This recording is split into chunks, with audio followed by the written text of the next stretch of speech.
Bonjour, bienvenue une fois de plus dans cette vidéo qui est une vidéo exceptionnelle parce qu'aujourd'hui je viens prêcher l'évangile du Fils de Dieu, Jésus-Christ. Et le Seigneur Jésus-Christ a dit dans le livre de Matthieu, allez par toutes les nations, allez prêcher la bonne nouvelle du royaume de Dieu. Et le Seigneur Jésus-Christ nous a ordonné d'annoncer la bonne nouvelle du royaume de Dieu à tous les habitants de la terre. Et c'est ce que je fais depuis quelques années déjà. Je vais de ville en ville, de lieu en lieu pour prêcher l'évangile de Jésus-Christ, le Seigneur des Seigneurs et le Roi des Rois, le Fils de Dieu, qui est mort à la croix, mais qui est ressuscité le troisième jour pour donner la vie éternelle à tous ceux qui mettent en lui leur foi. Et aujourd'hui, je vais faire un voyage exceptionnel parce que je vais me déplacer dans une ville du Cameroun, la ville d'Ezeka. Je ne vais pas me déplacer physiquement, mais je vais me déplacer par ma prédication. Je m'appelle Eméode, né de Dieu par la puissance de Dieu, pour ceux qui ne me connaissent pas encore. Né de Dieu par la grâce de Dieu, par la puissance de Dieu, afin d'être un témoin fidèle de Jésus-Christ et de porter la bonne nouvelle de la paix de Dieu, la bonne nouvelle du pardon de nos péchés et de la réconciliation avec Dieu au moyen de la foi en Jésus-Christ. Bienvenue à vous qui m'écoutez. Salut à toute la ville d'Ezeka, salut à tous les habitants d'Ezeka. Bien, beaucoup de personnes peut-être parmi vous au sein de votre communauté se demandent souvent, mais pourquoi est-ce que Dieu laisse tant de misère s'abattre sur la population d'Ezeka, sur la population du Cameroun, sur le monde entier? Pourquoi Dieu laisse-t-il tant d'injustice? Pourquoi y a-t-il tant de méchanceté dans les familles? Pourquoi y a-t-il de la sorcellerie? Pourquoi y a-t-il de la haine, de la jalousie? Pourquoi, bref, y a-t-il toutes ces mauvaises choses dont nous ne pourrons jamais épuiser la liste s'il fallait que nous nous mettions à les citer et à les énumérer? Pourquoi y a-t-il tant de méchanceté, tant de haine, tant d'hypocrisie, tant de jalousie? Et pourquoi Dieu ne fait-il rien? Où est-il? Pourquoi n'entend-il pas des prières? Certains d'entre vous savent certainement que Dieu entend des prières. D'autres ne le savent peut-être pas, d'autres s'interrogent, d'autres peut-être croient aujourd'hui que Dieu entend des prières et parfois doutent que Dieu entend des prières. Mais la question reste là. Pourquoi tant de malheur alors qu'il y a plein de personnes, il y a beaucoup de personnes qui prient certainement dans cette ville d'Ezeka? Pourquoi tant de malheur? Pourquoi a-t-on l'impression que Dieu n'entend pas? Laissez-moi vous raconter une histoire que certains d'entre vous connaissent déjà. Cette histoire concerne le peuple d'Israël. Le peuple d'Israël, comme le peuple d'Ezeka, était un peuple qui souffrait beaucoup. Je ne vais pas rentrer dans les détails de leur souffrance, mais c'est un peuple qui avait les mêmes problèmes que vous, qui avait les mêmes problèmes que nous. C'est un peuple qui souffrait. Et Dieu avait promis à ce peuple qu'un jour, il leur enverra un roi, un puissant roi qui mettra un terme à toutes leurs souffrances. Dieu avait promis cela. Et pendant des milliers d'années, le peuple d'Israël a attendu ce roi qui devait les délivrer.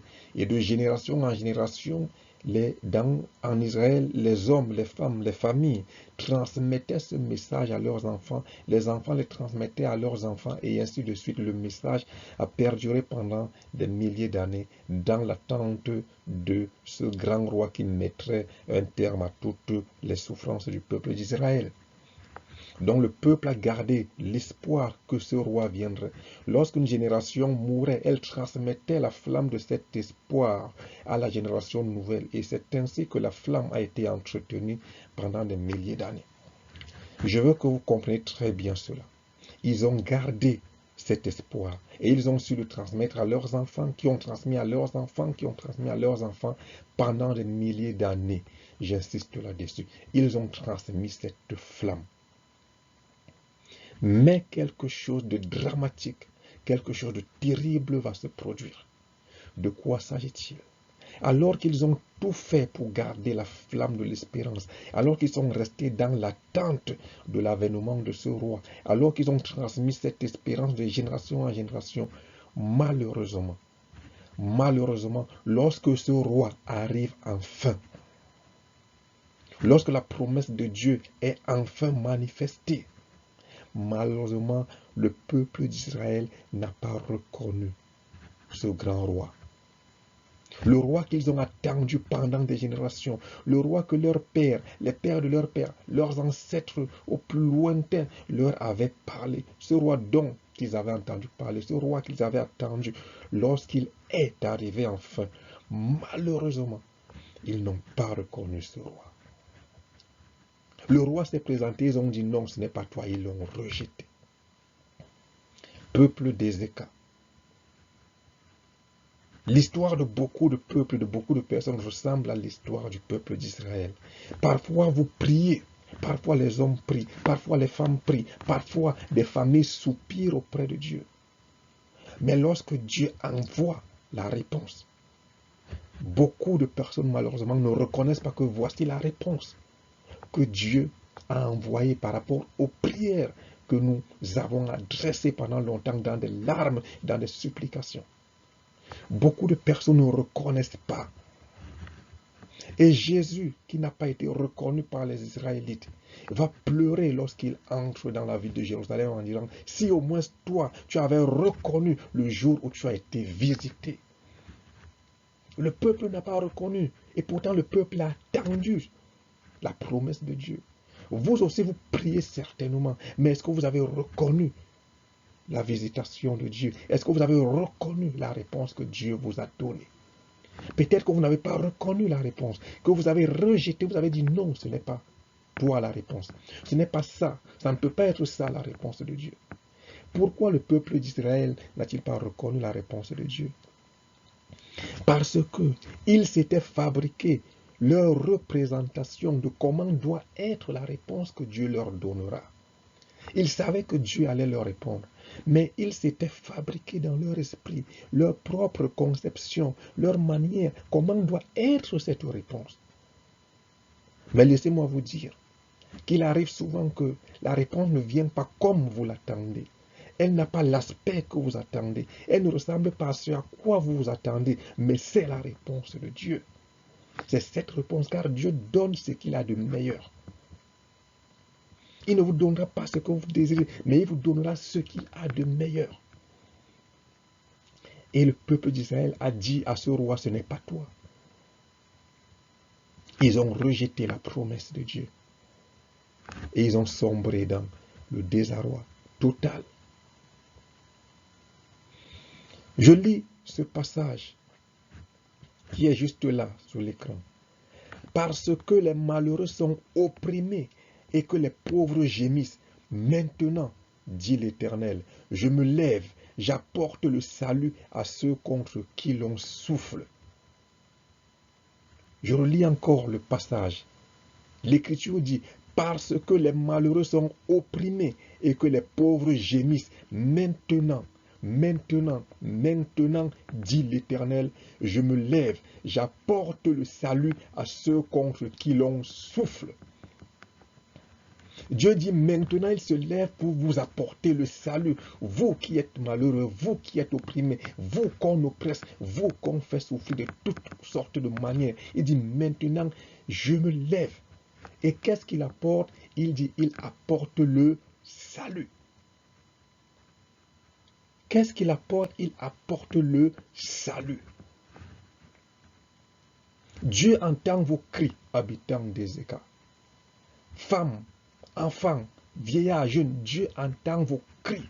Mais écoutez la réponse de Dieu. Il dit, je me lève et j'apporte quoi? Le salut.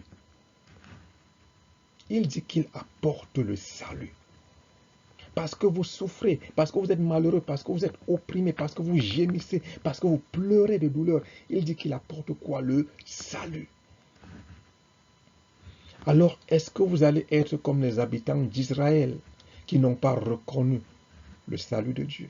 Parce qu'ils s'attendaient à autre chose et ils n'ont pas reconnu ce que Dieu leur envoie.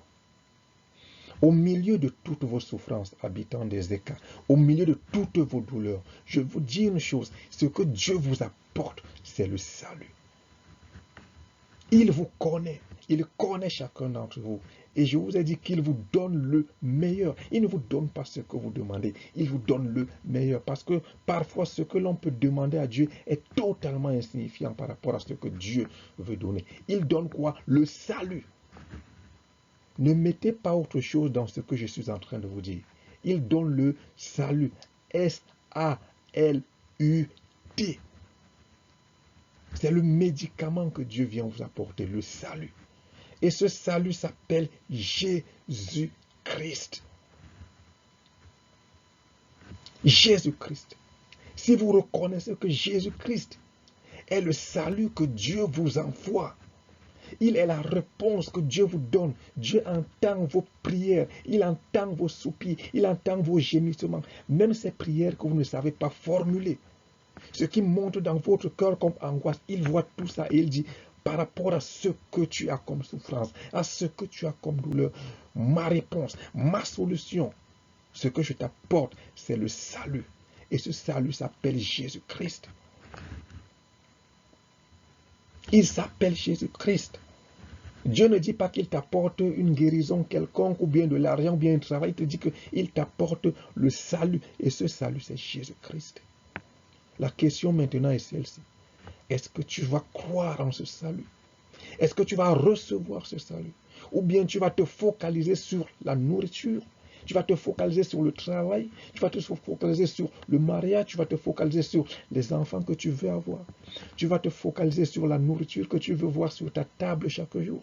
Ou bien tu vas reconnaître que ce que Dieu te propose, ce qu'il te donne est plus important que tout ce que tu peux imaginer, le salut.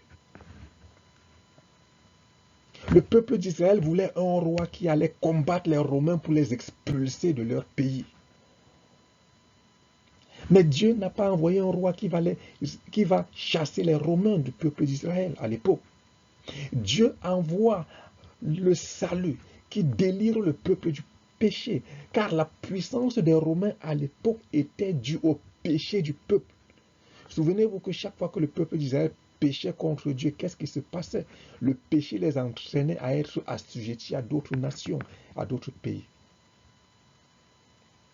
C'est le péché qui est dans ton cœur, peuple des Écarts. C'est ton péché qui fait en sorte que tu souffres tout ce que tu souffres. C'est ton péché qui t'inflige toutes les douleurs que tu as, toutes les misères que tu vis. C'est ton péché qui te les impose. C'est pourquoi Dieu veut traiter, il veut détruire le péché qui est la cause de toutes tes souffrances. Et la réponse, c'est Jésus-Christ. Dieu dit ici dans le psaume 12, verset 6, il dit, j'apporte le salut. Il dit, parce que les malheureux sont opprimés, parce que les pauvres gémissent. Maintenant, dit l'Éternel, je me lève. Face à l'oppression que tu subis, Dieu apporte le salut. Face à tes gémissements, à tes pleurs, à tes souffrances, il apporte le salut. Et c'est Jésus-Christ. Jésus-Christ est venu dans le monde pour que le péché soit détruit dans ton cœur. Car aussi longtemps que tu transportes le péché dans ton cœur, tu ne seras jamais libre. Tu ne connaîtras jamais la joie de Dieu. Tu ne connaîtras jamais l'amour parfait de Dieu, la liberté de Dieu. Jésus-Christ s'est écrit, il dit, si quelqu'un a soif, qu'il vienne et qu'il boive. Je lui donne une eau qui fera en sorte qu'il n'aura plus jamais soif. Si quelqu'un a faim, qu'il vienne, je lui donnerai le pain de la vie éternelle et il n'aura plus jamais faim. Dit Jésus-Christ. C'est le salut de Dieu. Lorsque Dieu regarde tes larmes, il te dit mon enfant, il te dit mon fils, ma fille. La réponse que je te donne s'appelle Jésus-Christ. Il dit, ce que je t'envoie, c'est le salut. Je vois tes larmes, je vois tes douleurs, je vois tes angoisses, je vois tes maladies, je vois tes souffrances, je vois ton cœur qui est brisé, je vois combien tu es désespéré. Mais sache que dans ma sagesse, moi qui suis Dieu, dans l'absolu de la connaissance, ce que je sais être bon pour toi, c'est le salut en Jésus-Christ. Et c'est là la foi habitant des écarts. Est-ce que tu crois que Dieu est plus sage que toi? Est-ce que tu crois que Dieu est plus intelligent que tout ce que tu connais? Est-ce que tu crois que Dieu voit des choses que tu ne connais pas? Est-ce que tu crois que Dieu sait des choses que tu ignores? Est-ce que tu crois que Dieu connaît toute ta vie? Est-ce que tu crois que Dieu connaît le futur? Est-ce que tu crois que Dieu existe au-delà de la mort? Si tu crois cela, alors tu dois croire que la solution de Dieu est la solution dont tu as besoin. Détourne-toi de tes solutions. Détourne-toi de tes solutions et crois. Parce que si tu ne crois pas que Dieu te donne Jésus-Christ pour ton salut, cela veut dire que tu ne crois pas que Dieu est omniscient. Cela veut dire que tu ne crois pas que Dieu connaît toutes choses. Cela veut dire que tu crois que tu es plus intelligent que Dieu. Si tu rejettes la foi en Jésus-Christ, ça veut dire que tu estimes que Dieu ne te connaît pas et que Dieu est idiot, mais que toi tu es intelligent. Je l'explique de manière simple. Supposons que tu as ton enfant qui vient te voir et qui te dit, papa, j'ai besoin de telle chose. J'ai besoin de... Quel est l'exemple que je peux prendre? Papa, je suis malade, par exemple. Papa, je suis malade. L'enfant sait qu'il est malade, mais il ne sait pas de quoi il est malade. Il chauffe. Il fait de la fièvre. Et toi, tu es son père et tu es médecin. Et tu sais par exemple que ton enfant, disons, a la typhoïde. Mais l'enfant ne sait pas qu'il a la typhoïde. L'enfant pense qu'il a peut-être juste un petit palu. L'enfant dit, donne-moi du paracétamol. Mais toi qui sais que l'enfant a la typhoïde, tu ne vas pas lui donner du paracétamol. Tu veux lui donner le médicament de la typhoïde. Tout ce que l'enfant sait, c'est qu'il est malade. De quoi, il ne sait pas. Mais il sait qu'il est malade. Il sait qu'il chauffe. Il sait qu'il fait de la fièvre. Et c'est vrai qu'il fait de la fièvre. Mais il ne sait pas que cette fièvre vient de la typhoïde. C'est vrai qu'il sait qu'il a la fièvre. C'est vrai que parfois l'aspirine fait passer la fièvre. Mais ce qu'il ne sait pas, c'est que c'est une fièvre de typhoïde. Toi, tu sais que c'est une fièvre de typhoïde. Tu ne vas pas lui donner l'aspirine, tu vas chercher le médicament de la typhoïde. C'est pareil pour vous. Vous avez des douleurs. Vous savez que vous avez des souffrances. Vous savez que vous êtes dans la misère, que vous gémissez. Vous savez que tout va mal dans votre vie. Mais il y a quelque chose que vous ne savez pas par rapport à ce qui vous arrive, par rapport à ce que vous vivez. Et vous, par rapport à ce que vous savez, vous avez quelques réponses, vous avez quelques suggestions de solutions, vous avez quelques images de ce qui peut vous sortir de votre situation. Comme cet enfant se dit que, comme il a de la fièvre, s'il prend l'aspirine, ça ira. Mais Dieu sait qu'il y a des choses que vous ne connaissez pas, des choses qui causent votre mal. Dieu connaît la profondeur et les racines de ce qui vous détruit. Et c'est pourquoi il vous offre le seul médicament qu'il sait être puissant pour vous délivrer totalement. Et il dit que ce médicament, c'est Jésus-Christ. Alors si vous croyez que Dieu est plus sage que vous, qu'il sait toutes choses, qu'il voit toutes choses, que rien n'est caché, qu'il a créé le ciel et la terre, et que son intelligence est sublime, alors vous allez accepter son médicament. Vous allez accepter son salut. Vous allez accepter la solution qu'il vous offre. Il dit que son salut, c'est Jésus-Christ. Il dit, parce que les malheureux sont opprimés et que les pauvres gémissent, maintenant, dit l'Éternel, je me lève et j'apporte le salut. Peu importe les problèmes que tu as, peu importe la souffrance, Dieu dit que la solution, c'est le salut dans le nom de Jésus-Christ. Et il y a un seul moyen pour boire ce remède. C'est de confesser tes péchés devant Dieu. C'est de confesser tes péchés et de lui demander pardon. Dis Seigneur, touche mon cœur pour que je reconnaisse mes péchés. Que je te demande pardon pour mes péchés et que je crois en Jésus-Christ. Je me fais baptiser au nom de Jésus. Je reçois, Seigneur, ton salut. Tu as dit que tu te lèves et tu apportes le salut parce que les malheureux sont opprimés. Je suis un malheureux, je suis opprimé. Je suis une femme malheureuse, je suis opprimé. Je suis un pauvre qui gémit. Je suis une personne pauvre qui gémit. La pauvreté ici n'a rien à voir. Tu peux être milliardaire mais être pauvre. Tu peux être milliardaire mais souffrir. Le péché fait souffrir tout le monde. Que tu sois pauvre ou bien que tu sois riche, le péché est la plus grande misère de chaque personne. Que tu sois le préfet, que tu sois le gouverneur, le péché est ta plus grande misère. Dieu offre le salut. Crois en Jésus-Christ et tu seras sauvé, toi et toute ta famille. Et Dieu prépare le royaume de Dieu. Il prépare son paradis pour ceux qui vont accepter son salut, ceux qui vont croire en Jésus-Christ. Dieu sait que le monde va mal. Et il prépare une place. Jésus-Christ a dit, je m'en vais vous préparer une place.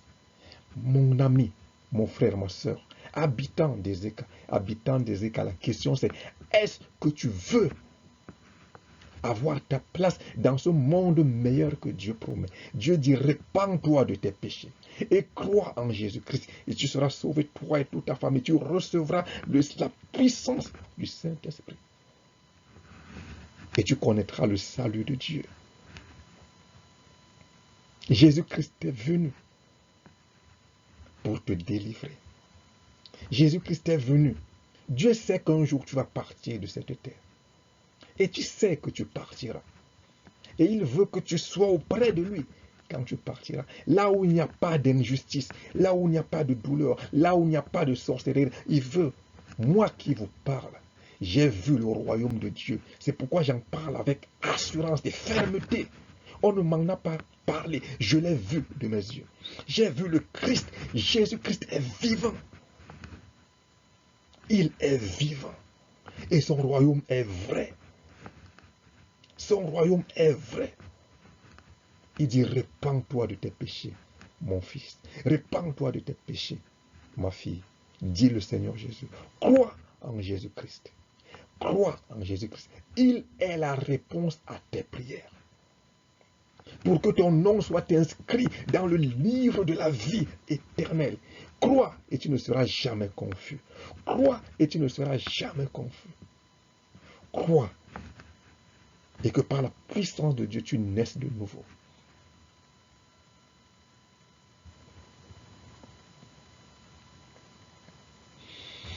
Père éternel, je te rends grâce par Jésus. Je te prie de toucher les cœurs de toutes les personnes, habitants et habitantes de la ville d'Ézéca, qu'elles soient ressortissantes ou bien qu'elles soient des personnes étrangères à cette ville, mais qui y vivent, Père éternel. Par le nom de Jésus, je me tiens devant toi et par le nom de Jésus-Christ, je te présente toute cette localité. Je prie, Seigneur, que ton salut se répande dans cette ville. Père éternel, je prie que ton esprit se déverse dans cette ville au nom de Jésus. Je prie que tu convaincs de péché, de justice et de jugement. Je prie que tu touches un cœur. Ta parole est le marteau qui brise tous les rochers. Et toi, ta parole est l'épée qui taille tout en pièces. Et ton feu consume tout ce que tu n'as pas planté. Père, je prie que ton marteau détruise toute pierre que tu n'as pas placée à Ézéchiel. Père, je prie que ton épée pourfende détruise tout ce que tu n'as pas planté à Ézéchiel. Père, je prie que ton feu consume tout ce que tu n'as pas planté à Ézéchiel. Je prie que ton feu épure chaque habitant de la ville d'Ézéchiel. Je prie, Seigneur, que les habitants de la ville d'Ézéchiel reçoivent favorablement ta parole, par la puissance de ta miséricorde, par la puissance de ta grâce, car tu as dit, parce que les malheureux d'Ézéchiel sont opprimés, parce que les pauvres d'Ézéchiel gémissent, maintenant tu te lèves et tu apportes le salut. Père, je prie par le nom de Jésus-Christ, que chaque personne à Ézéchiel reçoive favorablement le salut en Jésus-Christ. Amen.